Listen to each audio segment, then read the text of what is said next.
Buenos días a todos.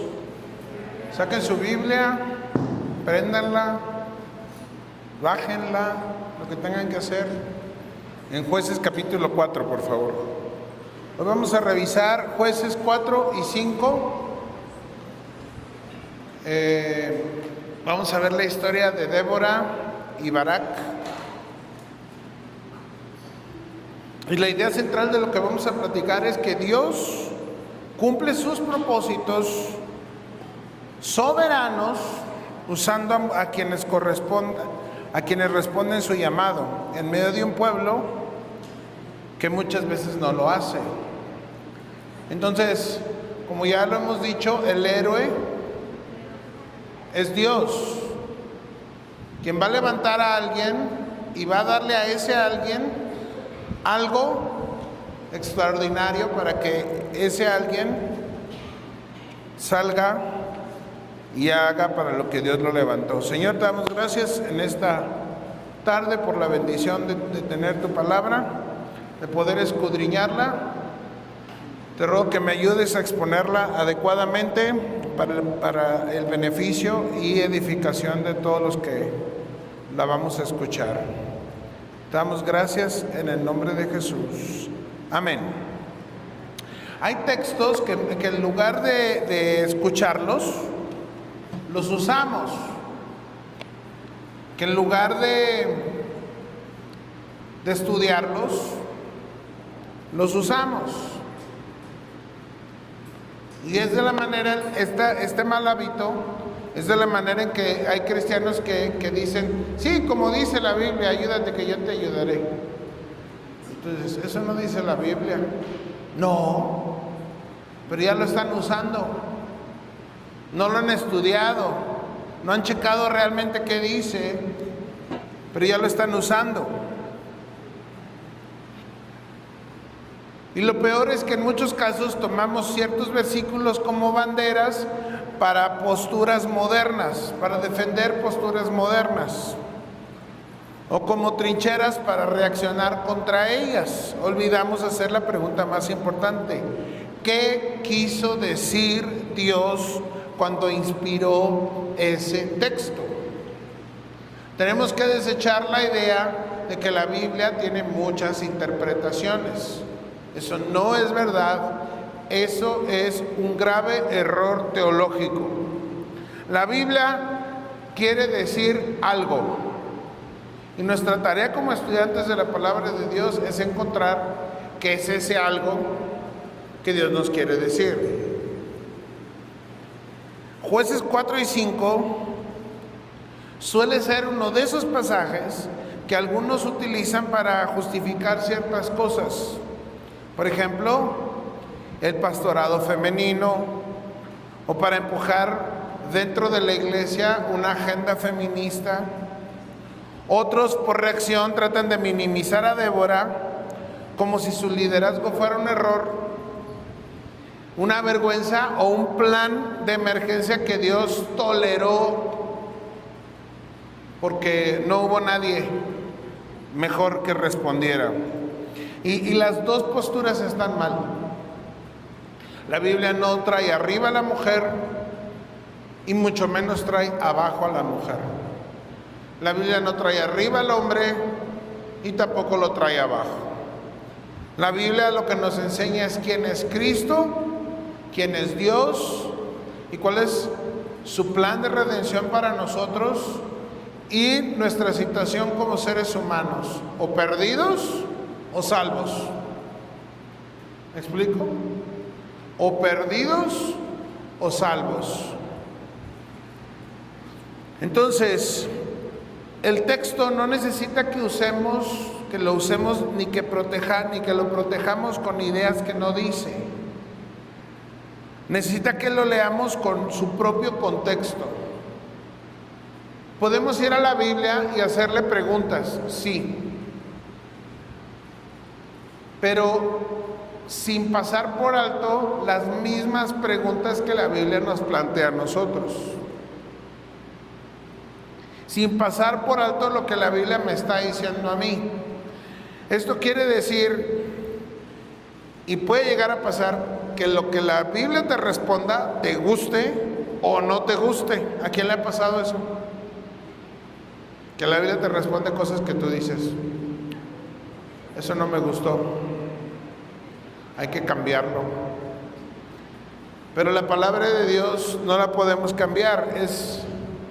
Dice bien claramente que el mundo va a pasar, la moda va a pasar, los estilos de música van a pasar, pero su palabra siempre va a permanecer. Nosotros somos los que tenemos que adaptarnos a la palabra, no la palabra a nosotros. Si yo quiero que la palabra de Dios se adapte a mí, entonces sí, erróneamente pudiera yo encontrar un sinfín de significados, un sinfín de interpretaciones. Pero si a mí me interesa bien que dice la palabra de Dios, va a haber una sola interpretación. La historia presenta a una mujer liderando, un hombre respondiendo con una fe imperfecta. Ahora yo les voy a preguntar, ¿aquí quién ha tenido fe imperfecta? Tenemos que reconocer, gracias, que hay cosas en las que tenemos una fe imperfecta y hay otras cosas donde nuestra fe ya está un poco más trabajada. ¿Quién considera? Escuchen bien lo que dije, considera, no siente. ¿Quién examina sus pasos y considera que ya tiene una fe más madura con respecto al miedo, al temor? Algunos. ¿Quién podría decir, yo todavía tengo una fe imperfecta en el área del temor? ¿Ok? ¿En qué tú como cristiano, en qué tienes que enfocar un poco más tus esfuerzos? Pues en fortalecer esa fe imperfecta. ¿Me explico? Un enemigo militarmente superior en esta historia, una victoria inesperada y un canto que revela el corazón del pueblo. Pero el punto central no es definir quién puede ocupar un oficio en la iglesia local.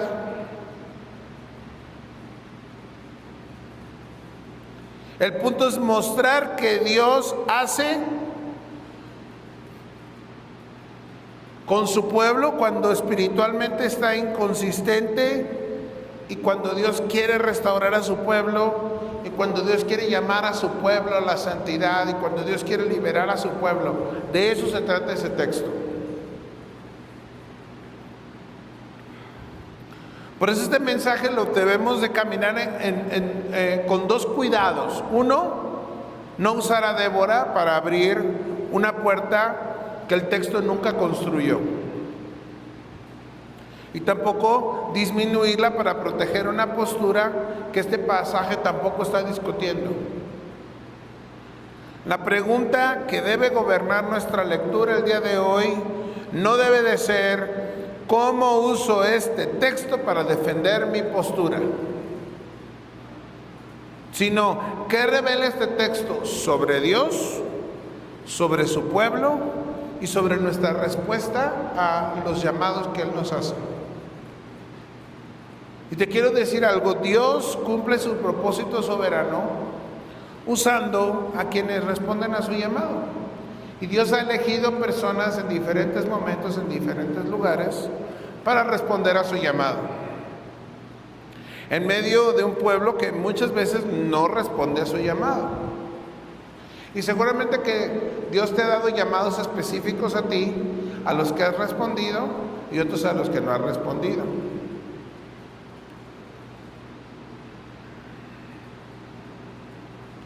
Vamos a entrar, les voy a poner 3 candados a esta historia,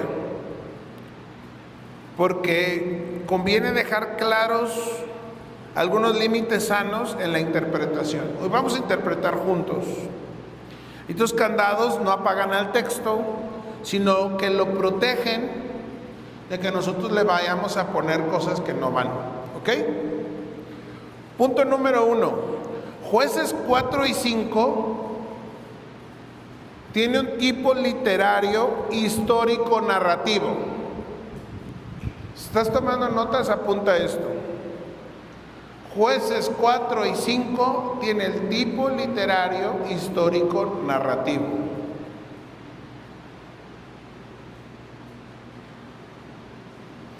Y en el capítulo 5, donde está el canto, vamos a encontrar poesía teológica.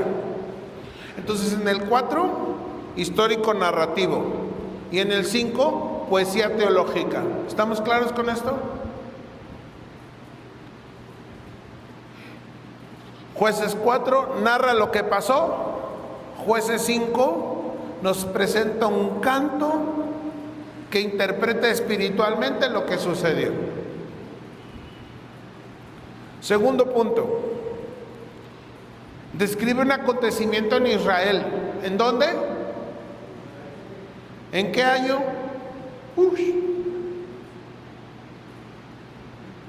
Aproximadamente 1500 años antes de que naciera Cristo. ¿Ok? Entonces no hay que confundir, y aquí voy a decir una palabreja teológica. Las economías teológicas del reinado de Israel, ¿me explico?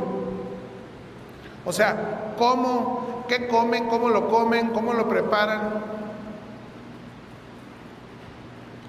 Lo voy a plantear de esta manera. ¿A ti qué te suena un pan cocido en cenizas? ¿Qué es eso? ¿Verdad? No tiene sentido para nosotros. Lo que nos imaginamos es que alguien agarró masa y se la aventó a las cenizas, ¿cierto? Ahora, si yo te dijera, haz un pan, tú no vas a agarrar un pan y lo vas a echar a las cenizas. No, tú vas a agarrar tu topper y tu batidora, ¿verdad? Tú no tienes que ir a cosechar el trigo e ir al molino. No, tú ya te compras tu harina, la echas ahí, 2 huevos, como sea. Lo vas a hacer. ¿Y dónde lo vas a echar? Al horno. Ellos no entenderían esto. Yo le decía, le explico esto de esta manera. Retrocede en el tiempo imaginariamente y explícale a tus abuelitos, a tus tatarabuelitos, un celular.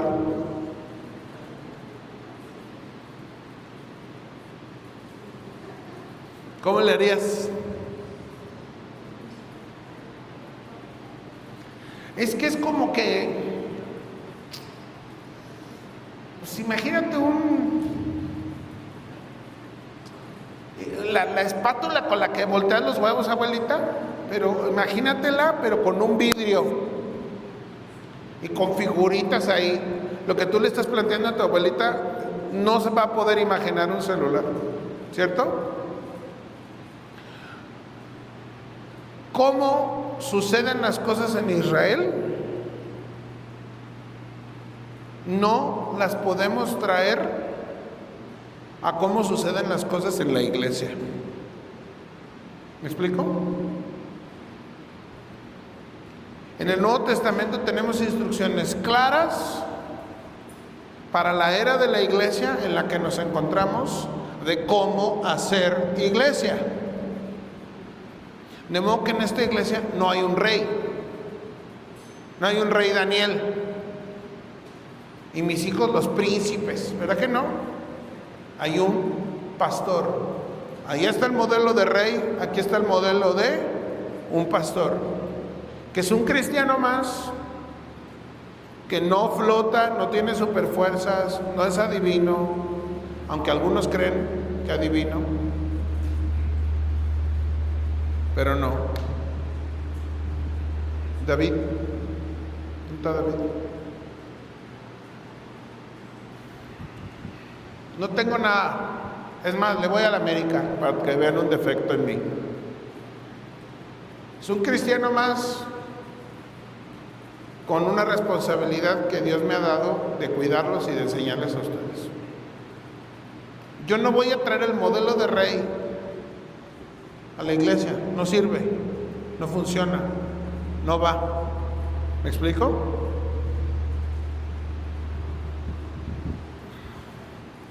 Entonces, Jueces 4 y 5 describe un acontecimiento en Israel, no prescribe el gobierno en la iglesia, no prescribe cómo debemos de gobernar en la iglesia. No todo relato bíblico funciona como manual normativo. Ejemplo, en la iglesia, cuando alguien es sorprendido en una falla, Mateo 18, le reprende la persona que fue ofendida, no entiende, un testigo no entiende, varios testigos no entiende, se le expulsa de la iglesia, ¿cierto? Antiguo Testamento, economía del Antiguo Testamento, economía de Israel. Unos papás podían venir y decir, mi hijo es un contestón, y me dijo, ¿tú qué? A mí no me gufi lavar mi ropa, a mí no me gufi bañarme diario. A ver, tráiganse al gufi, lo enterraban hasta aquí y lo apedreaban. ¿Ven? No puedo mover, no podemos hacer un hoyo aquí para enterrar a Alan por irle a las Chivas y vamos a apedrearlo. No puede enterrar aquí a alguien que cometió adulterio. ¿Me dan ganas? Puede que sí, pero no lo puedo hacer porque la normativa bíblica para la iglesia a mí no me da autoridad para apedrear a nadie. No puedo traerlo de allá aquí. ¿Estamos? ¿Sí? Veo caras como que les estoy hablando en chino. ¿Los de este lado? ¿Sí? ¿Los de aquel lado? ¿Sí? Ok. Israel en Jueces no equivale directamente a la iglesia local del Nuevo Testamento. Israel era un pueblo del pacto, nación, estructura civil y realidad teocrática. Nosotros como iglesia somos otra cosa que ahorita no tenemos tiempo para definir. Ya me eché un rato. Débora es profetisa y juez, no pastora. Funciones. ¿Cachas? Funciones.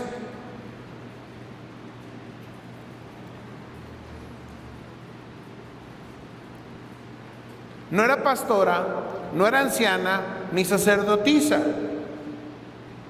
Para el tiempo de los jueces ya está el sumo sacerdote, y ya están los levitas.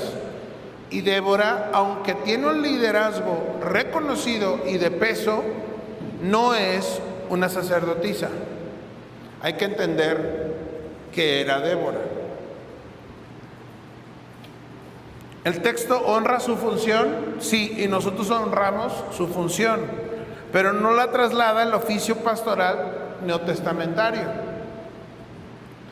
La doctrina del gobierno de la iglesia debe constituirse con toda la escritura, especialmente con textos didácticos claros como 1 Timoteo capítulo 2, capítulo 3, Tito, Hechos 20, 1 de Pedro 5.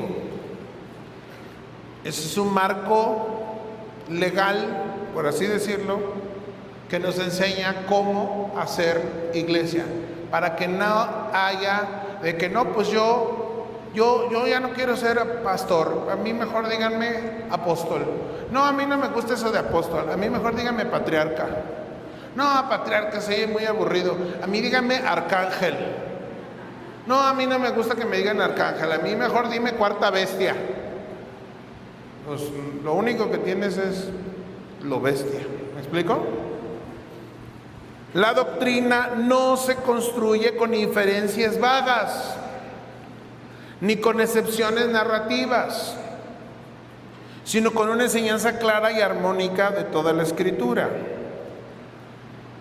Dios levanta instrumentos conforme a su propósito y no conforme a nuestras expectativas. Hay cosas que como pastor tengo que hacer, y hay cosas como pastor que me gustaría hacer y que no puedo hacer.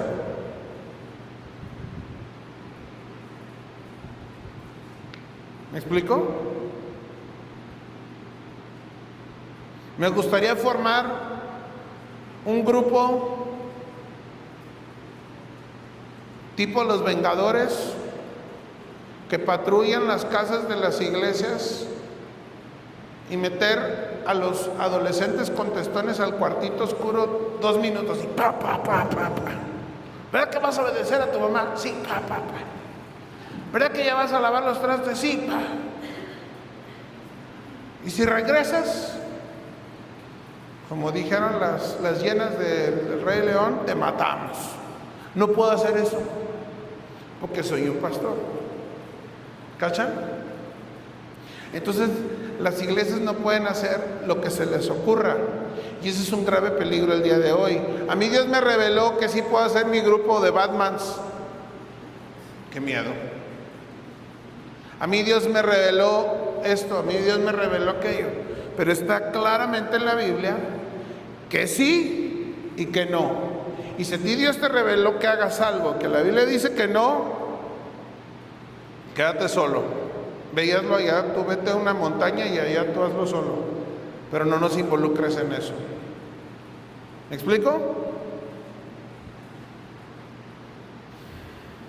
El capítulo 4 de Jueces comienza con el típico ciclo que ya conocemos. Comienza diciendo que el pueblo de Israel había hecho lo malo delante de los ojos de Dios.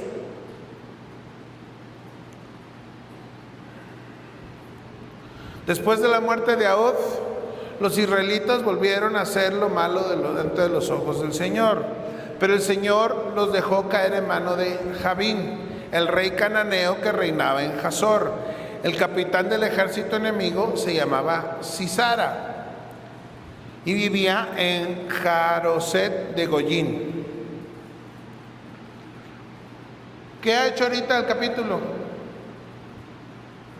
Platicarnos, ¿verdad? ¿Qué pasó? ¿Quién es quién? ¿Qué hace cada quien?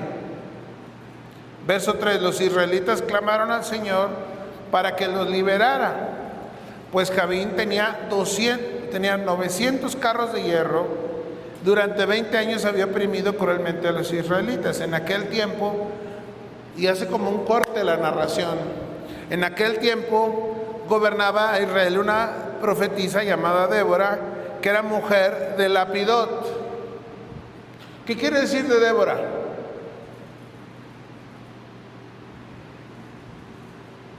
Hasta ahorita, ¿qué entendimos de Débora? A ver, participación. No, eso no dice. Hasta ahorita, ¿qué entendimos de lo que acabamos de leer? Que era esposa de Lapidot y que era profetisa. ¿Qué implica que sea mujer de un hombre? Que ella vivía en un matrimonio donde en Israel la cabeza de la familia era el varón, y que si ella estaba siendo usada por Dios, ella estaba sometida. ¿Me explico? Entonces lo primero que encontramos aquí es que Débora no trae un paliacate verde y ella se gobierna sola y dice: ¿y qué? Si no vas tú, voy yo, y no ocupamos aquí, yo no ocupo vatos. No, esa no es Débora. Débora está felizmente casada, pero tiene un oficio, profetiza. Y también dice que ella gobernaba a Israel. Débora acostumbraba a sentarse bajo la palmera que está entre Ramá y Betel, en el monte de Efraín. Los israelitas iban a ese lugar conocido como la palmera de Débora para que hiciera justicia. Entonces ella era una juez, escuchaba dos partes y repartía justicia. Entonces, Débora No aparece como un accidente narrativo. El texto no la presenta no la presenta como intrusa, como vergüenza ni como error. Ella es profetisa y juez. Israel acude a ella para juicio. Dios habla por medio de ella, y cuando ella llama a Barak, no está dando una opinión personal, está comunicando que, verso 4 y 6, ¿no te ha mandado Jehová, Dios de Israel, diciendo, ve y junta a tu gente en el monte de Tabor? ¿Por qué le dice eso Débora?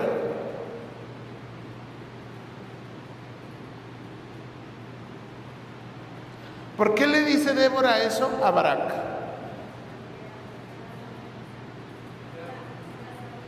No. ¿Qué acabamos de leer? ¿Que Débora es qué? ¿Qué hace un profeta? Representa a Dios delante del pueblo. Oye, ¿que no te mandó el Señor que ya fueras? ¿Qué quiere decir esto? Que en algún momento antes, que no nos aparece, Dios, utilizando a Débora, ya le había dicho, oye Barak, Dios te está levantando para que liberes a este pueblo de Sisara. ¿Ok? Ahora, en la historia, en muchas predicaciones, ponen a Barak como un débil, pusilánime, tarado, escondido bajo las faldas de Débora. Pero si ustedes recuerdan capítulo 1 y capítulo 2, el pueblo de Israel se levanta junto con Judá y empiezan a pelear y empiezan a ganar. Y en una cierta parte entre el capítulo 1 y el capítulo 2 de Jueces, Judá deja de ir a la guerra. Y las demás tribus empiezan a ir solas, sin Judá, y empiezan a perder. ¿Qué está en la mente de Barak?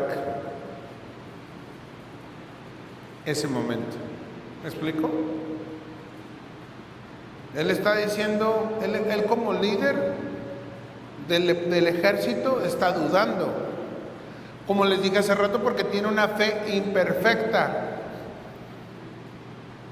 ¿A cuántos de aquí les ha pasado que Dios te manda a hacer algo y lo primero que piensas es, ¿yo?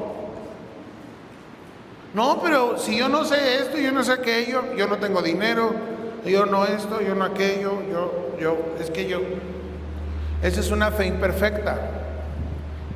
Cuando la persona escucha que Dios lo manda a hacer algo y la persona voltea y ve en su cartera y dice, no me alcanza. Mismo pasó con Gedeón. Yo, esforzado y valiente. No, se me hace que te equivocaste. Entonces el énfasis no está en que Débora representa una agenda de roles eclesiásticos femeninos. El énfasis está en que Dios está hablando y actuando por medio de un pueblo quebrantado. La pregunta principal no es ¿qué prueba esto sobre el pastorado? ¿Qué revela esto sobre la soberanía de Dios? Esa es la verdadera pregunta que nos tenemos que hacer. Este pasaje donde Dios quiere usar a esta mujer, ¿qué revela sobre la soberanía de Dios? Primer error, justificar este caso de Débora para un pastorado femenino. El texto no trata el oficio pastoral de la iglesia. Segundo, rebajar a Débora como si Dios lo hubiera usado de mala gana. Lo que hemos visto en Jueces hasta ahorita es que Dios puede levantar instrumentos inesperados para humillar la autosuficiencia humana. Primera de los Corintios capítulo 1, verso 27 al 29. Lo necio del mundo escogió Dios para avergonzar a los sabios. Y lo débil del mundo escogió Dios para avergonzar a lo fuerte. Y esto no solamente se aplica a Débora y a Barak, Se aplica a David el rey, a Saúl, a Salomón. Se aplica a Adán, se aplica a Noé, se aplica a Moisés, se aplica a Josué, se aplica a Pablo, a Pedro, a los apóstoles, a Timoteo, y se aplica a ti y se aplica a mí.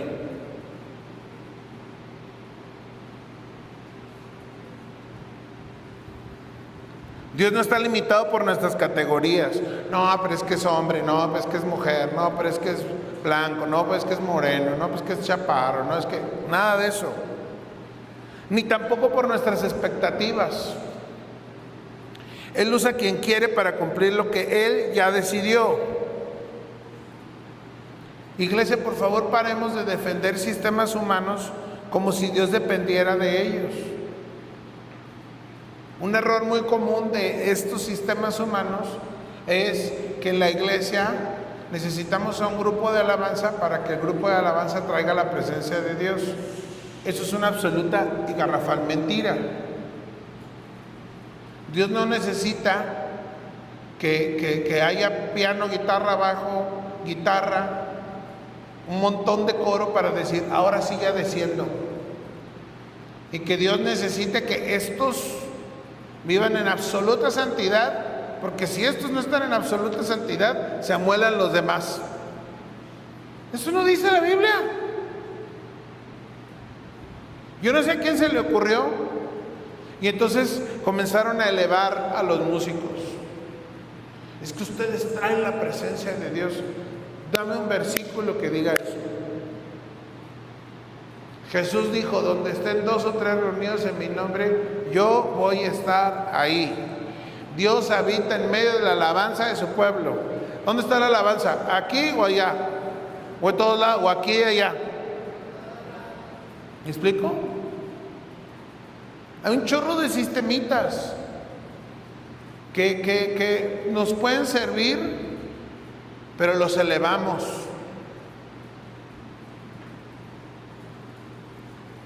Así que dejemos de defender sistemas humanos.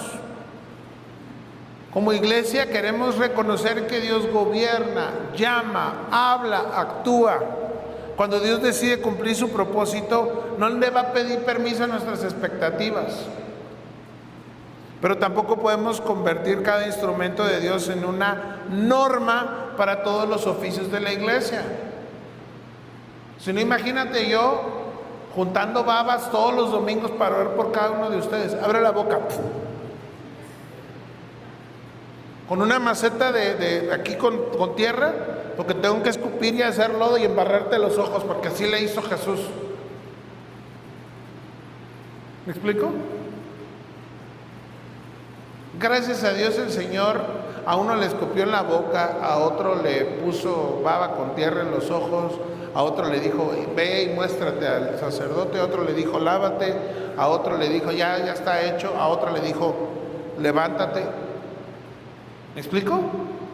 Para los seres humanos nos encanta. No, tiene que ser así.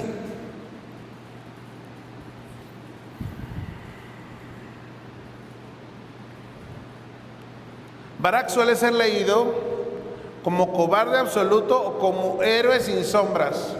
Y las dos posturas están mal. Barak escucha el mandato de Dios por medio de Débora. Y vamos a leerlo. Un día Débora mandó llamar a Barak, hijo de Abinoam, quien era de Sedes de Neftalí. O sea, ¿de qué tribu es? De Neftalí.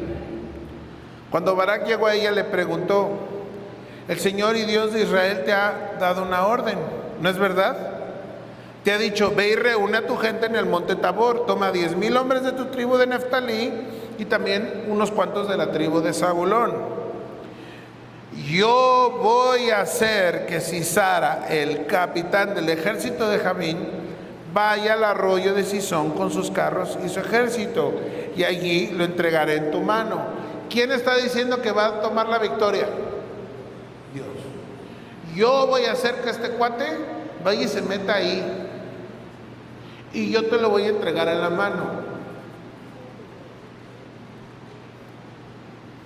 Barac le respondió: iré si tú vas conmigo. Si no vas conmigo, no iré. Y esto es en lo que han condenado mucho a Barac.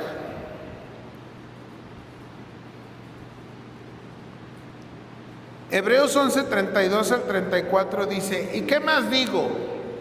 Hebreos 11 es la lista de ¿qué? De los héroes de la fe, ¿verdad? ¿Y qué más digo? Pues el tiempo me faltaría contando de Gedeón. ¿Y de quién? Y de Barac. Barac es un héroe de la fe. ¿Fe imperfecta? Sí, pero héroe de la fe. Y de Jefté, que por fe conquistaron reinos, hicieron justicia, alcanzaron promesas. Eso no significa que debemos de tratar a Barac como un incrédulo total. Sin embargo, su fe parece mezclada entre dependencia a Dios y temor. Dependencia a Dios y temor. Y entonces es donde vemos que Barac responde: si tú vas conmigo yo iré, pero si tú no vas conmigo no voy a ir.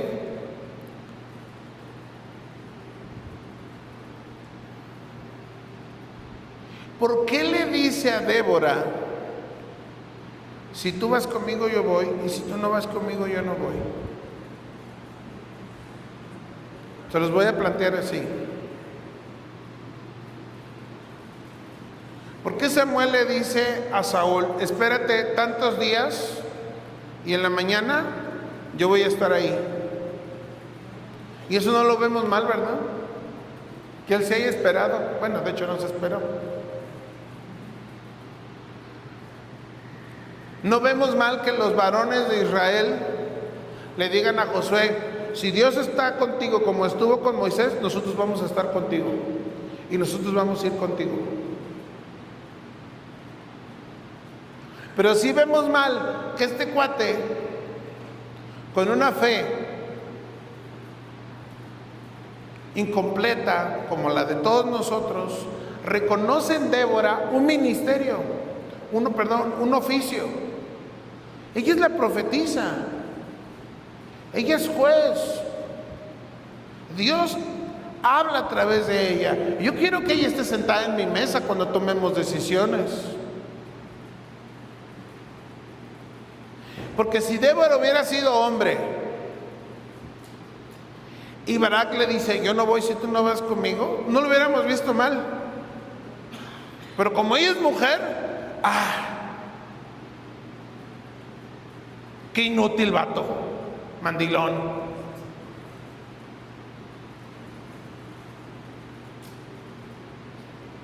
¿Me explico? Débil. Ahí la fuerte era ella, porque míralo a él, necesitado de su mamita. Eso no es lo que está pasando. Eso lo estamos interpretando nosotros desde nuestro machismo tóxico mexicano. Machismo que las mismas mujeres que ven a Barac así, ustedes tienen machismo. El hombre que ve a Barac y dice: ay, si no ves conmigo. O sea, ¿quién dice que Barac hizo esa voz? Pero nosotros lo ponemos porque a los ojos de los hombres vemos a Barac abajo por haberle dicho: tú, que Dios te usa, vente conmigo.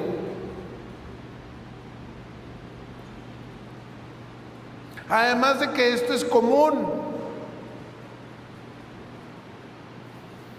Jueces capítulo 1, el pueblo consulta a Dios si han de subir a la batalla. Y Dios les dice: sí, vayan.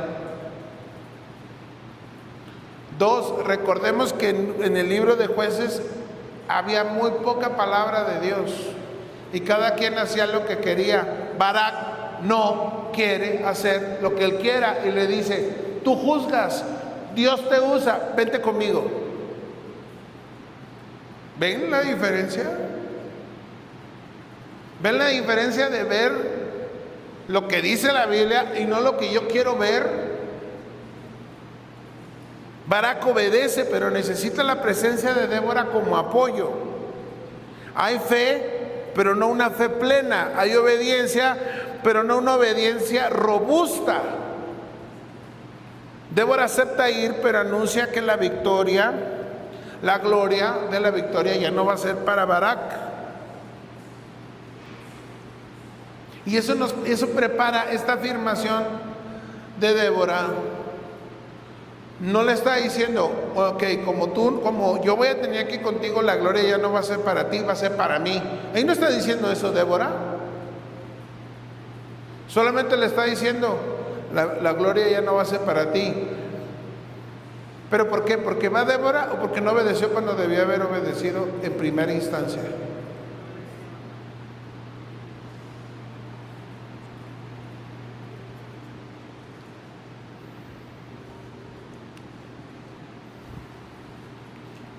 Y este verso 9 nos prepara para lo que vamos a ver en Jueces 5, donde el canto de Débora y Barak revela una realidad más profunda. No todos respondieron igual. Algunas tribus se levantaron, otras se quedaron mirando a la vida pasar en la comodidad. Vamos a brincarnos tantito a Jueces 5, 15-17. Entre las familias de Rubén hubo grandes resoluciones del corazón. ¿Por qué te quedaste entre los rediles? Galaad se quedó al otro lado del río Jordán. ¿Y Dan? ¿Por qué estuvo junto a las naves? Se mantuvo a ser a la ribera del mar. Esto es uno de los filos más pastorales de lo que te quiero decir hoy. El texto no solo contrasta hombres y mujeres, contrasta corazones dispuestos a obedecer a Dios y corazones pasivos. Y vamos a encontrar corazones dispuestos en hombres y en mujeres. Y vamos a encontrar corazones pasivos en hombres y en mujeres.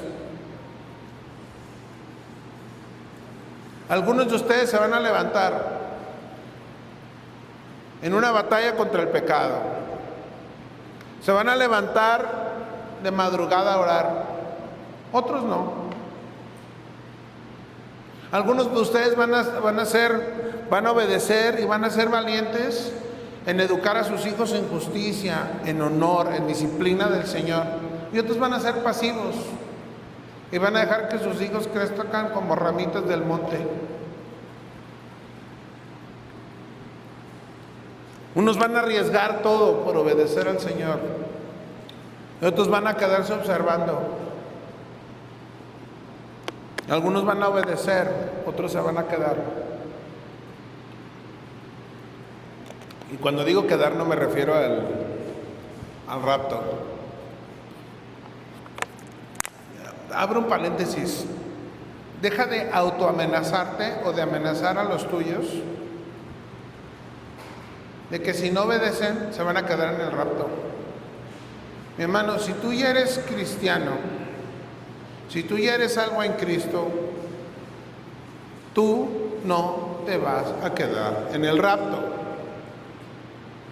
Esa es la seguridad de la salvación que tenemos.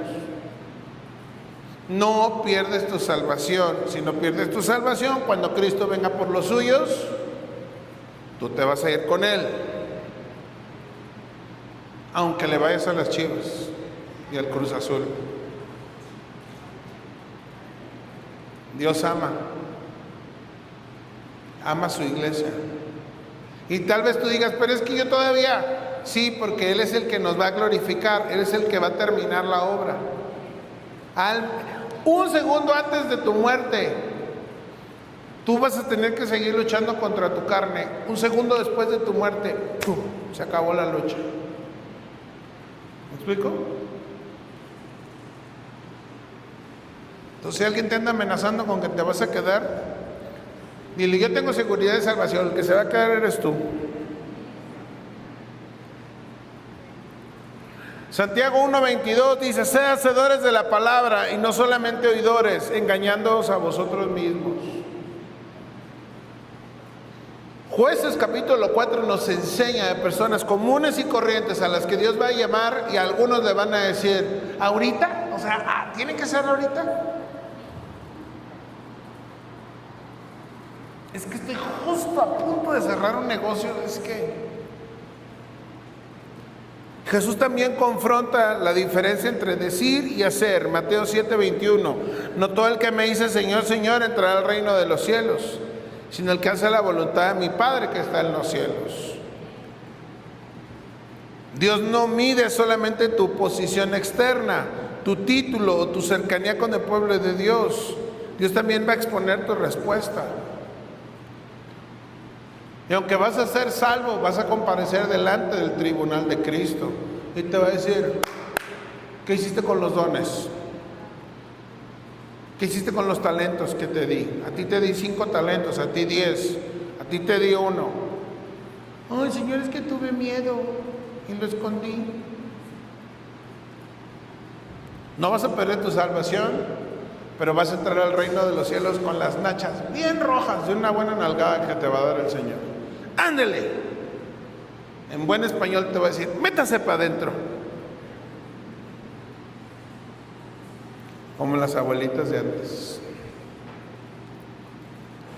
El problema en Jueces 4 y 5 no es simplemente quién aparece al frente, el problema es quién no se levantó cuando Dios los llamó.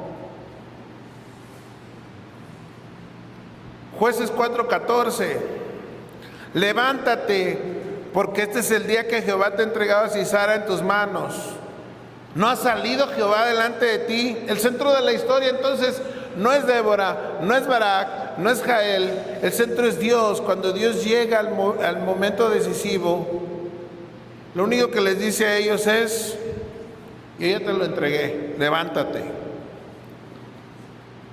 La frase de todo el capítulo clave es esta: Jehová ha entregado. La victoria no nace de tus habilidades, la victoria no nace de qué bien entrenados están tus soldados, Barak. La victoria no nace de qué buena es Débora. La victoria ha sido hecha en que no importa que tu enemigo tenga 900 carros, sino en que yo, dice el verso 15, he quebrantado a Sisara, a todos sus carros y a todo su ejército. Jueces 5, vamos para allá. Verso 20 y 21. Desde los cielos pelearon las estrellas, desde sus órbitas pelearon contra Sisara. Los barrió el torrente de Sison. Y esa es la interpretación poética, donde la misma creación parece pelear bajo el gobierno de Dios. Y aquí en medio de que si Débora, que si Barak, que si los 900 carros, que si todo esto, aparece Jael. Una mujer que de lo único que sabemos de ella es que es esposa de Herbert. Y esta mujer toma una estaca de la tienda y se la mete entre las sienes en el capítulo 4, verso 21. Es una escena muy violenta. Y no queremos celebrar eso. Pero el punto es reconocer que Dios humilla al poder arrogante y muestra una liberación permanente usando a quien Él quiere usar. ¿Cómo entregó Dios a Sisara? A Barak,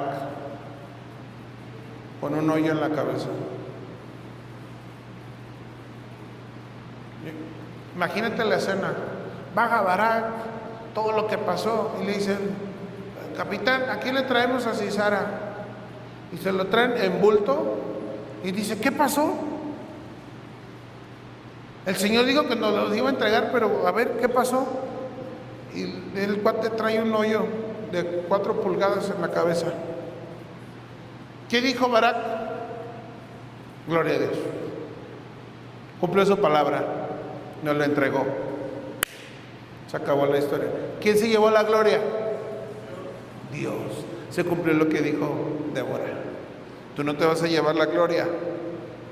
La gloria se la va a llevar siempre Dios. Salmo 20, verso 7. Estos confían en carros, aquellos en caballos, mas nosotros en el nombre de Jehová nuestro Dios tendremos memoria. ¿De qué tienes que tener memoria hoy cuando te vayas? De que allá afuera están tus enemigos, las cosas que tienes que vencer en tu carácter, en la familia, en el trabajo, todas las situaciones. Ten memoria de que el Señor es quien te va a dar la victoria. Proverbios 21:31, el caballo se alista para el día de la batalla, mas Jehová es el que da la victoria. Proverbios 3, versos 5 al 6, fíate de Jehová de todo tu corazón y no te apoyes en tu propia prudencia, reconócelo en todos tus caminos y Él va a enderezar tus veredas.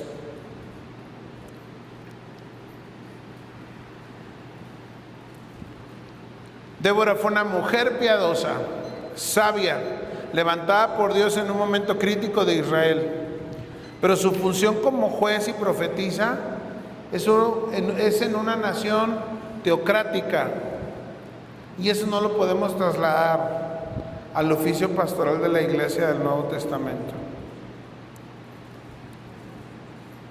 Así que, mis amados,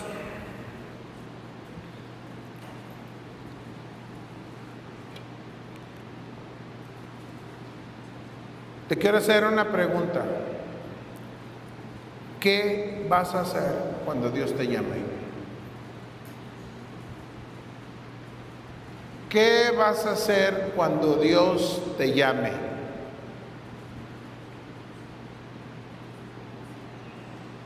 Romanos 12:1 dice: así que, hermanos, os ruego por la misericordia de Dios que presentéis vuestros cuerpos en sacrificio vivo, santo, agradable a Dios.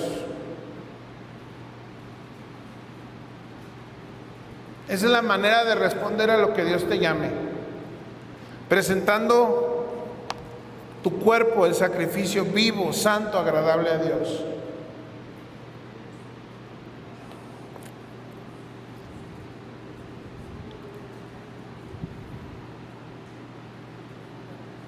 Dios está buscando corazones que le digan que sí. El problema nunca ha sido a quién puede usar Dios. El problema es quién está dispuesto a ser usado por Dios. Y aquí quiero aprovechar para derribar esta otra falsa enseñanza, que Dios es un caballero. Y Dios no va a hacer nada en tu vida que tú no le des permiso.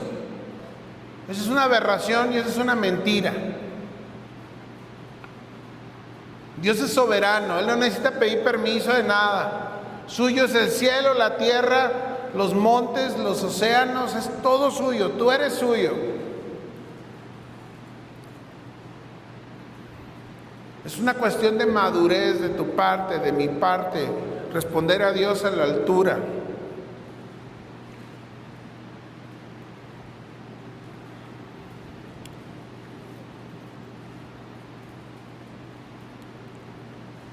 Así que yo quiero que en esta tarde cierres tus ojos, ores al Señor ahí un momento y número uno, le des gracias porque estás entendiendo que Él es soberano. Y cuando el cristiano entiende que Dios es soberano, que Él es quien gobierna, que Él es quien pone en orden las cosas en nuestra vida, hay paz, va a haber paz en tu corazón. Te vas a dar cuenta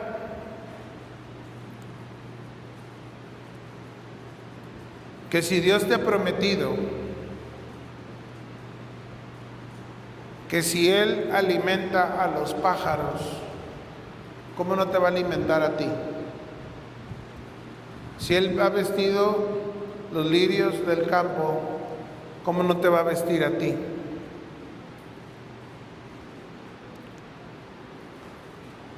Si el Padre te ha dado, el Padre nos ha dado a Cristo, ¿cómo no nos va a dar con Él todas las cosas?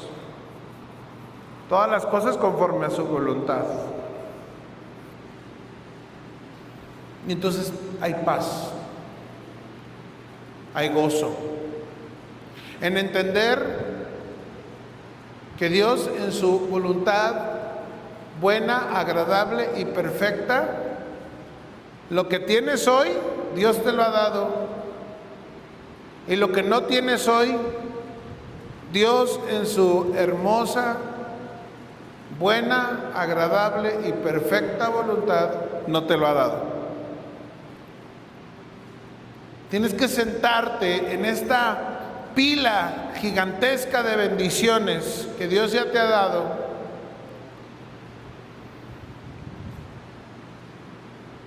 y desde esa montaña de bendiciones que Dios ya te ha dado, darle gracias por su soberanía, por su fidelidad.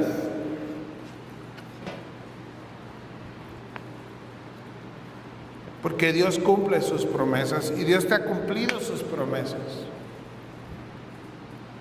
Entonces dile: Señor, gracias, gracias por lo que me has dado, gracias por las victorias que me has dado.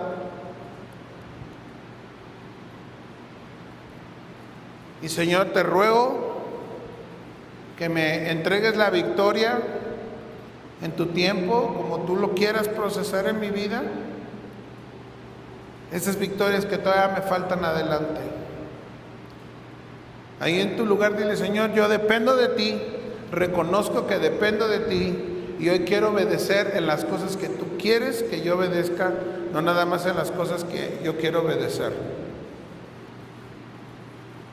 Quiero pararme en el llamado que tú me has dado y no nada más en los llamados que a mí me gustan. Gracias, Señor, por tu bendita palabra. En el nombre de Jesús. Amén. Que Dios los bendiga.